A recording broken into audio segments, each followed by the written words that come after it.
We had another move. Shams keeping the breaking news going as the deadline approaches. The Chicago Bulls, they are trading Coby White and Mike Conley Jr., who they just acquired, to the Charlotte Hornets for Collin Sexton.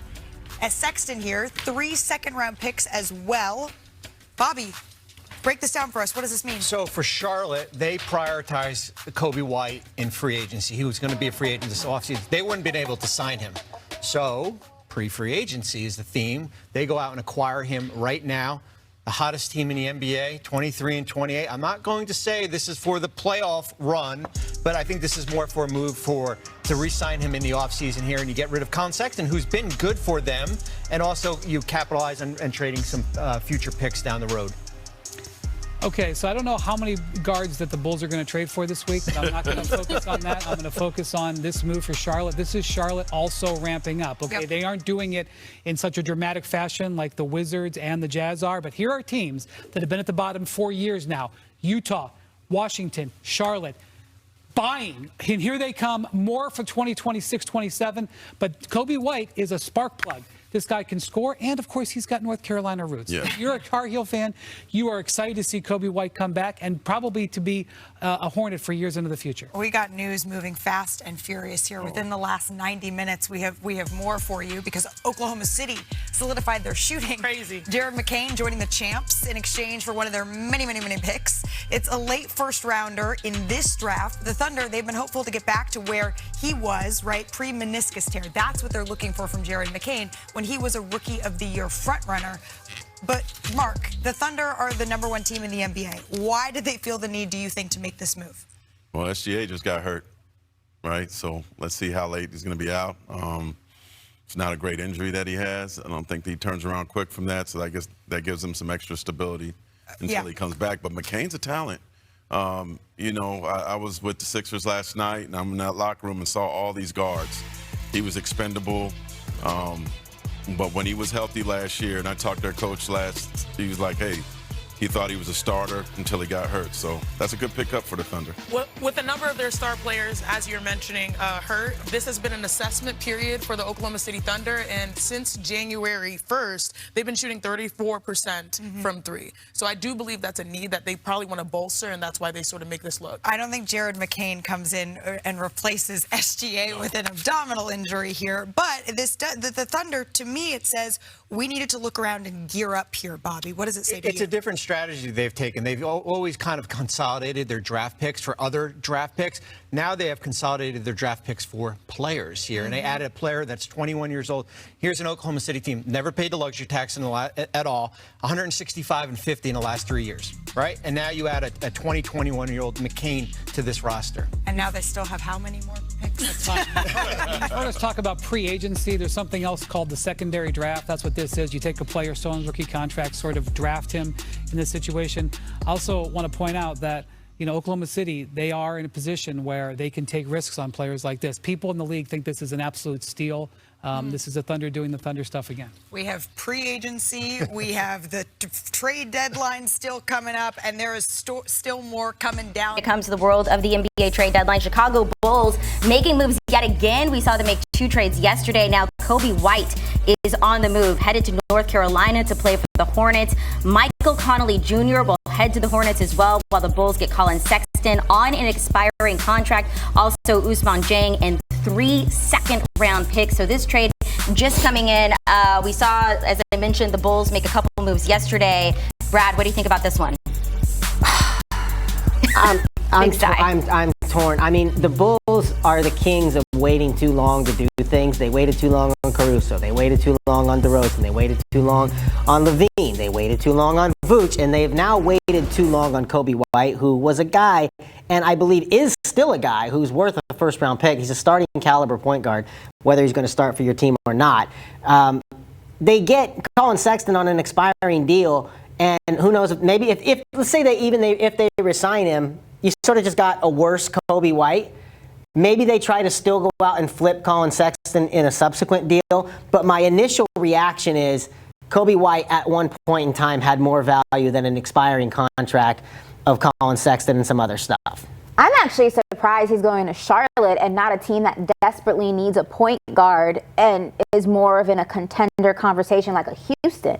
or Minnesota. That's what I would have thought. Minnesota, and those are the teams you heard most closely connected to him. And Minnesota needed to fill Mike Conley's role, especially now that they've traded him. Now they could be up to something else. We don't know what the future holds there. The day is young.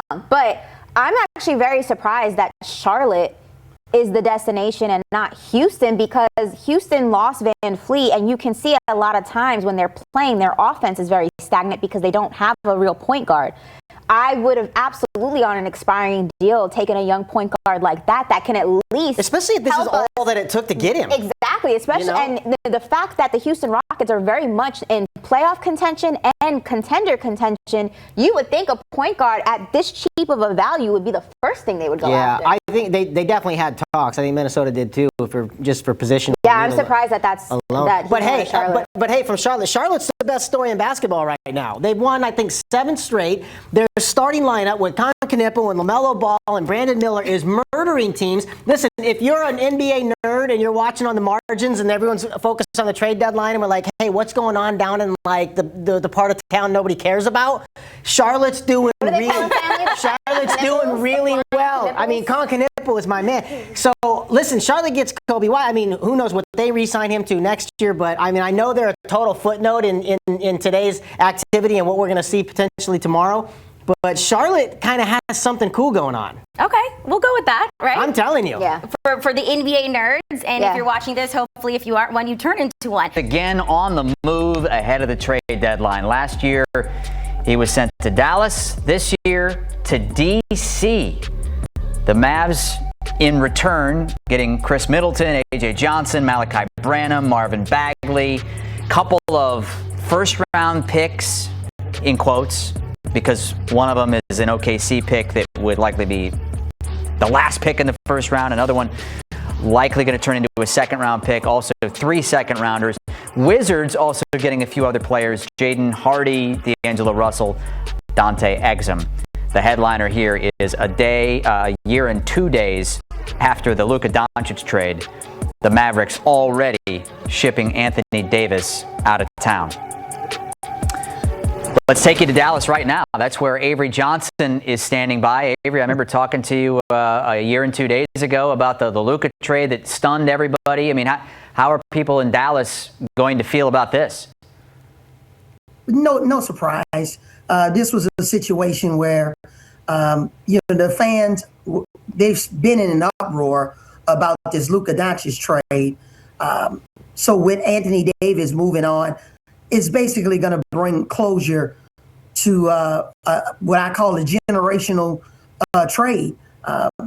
Fortunately for the Mavericks, they'll be able to shed about $70 million next year from their salary cap to give them more flexibility, really to build now around Cooper Flag. This is the Cooper Flag show, and the kid is special, but this is a situation where the Mavericks, probably with their fans' blessings, they wanted to just put this Luka Doncic trade forever behind them. When you look at this, what the Mavericks ended up getting in return for Luka, what's the biggest piece? I don't think there's a big piece here because Oklahoma City's first round picks, they're always going to be at the end of the first round. You look at, you don't know what's going to happen in 2030, 2032.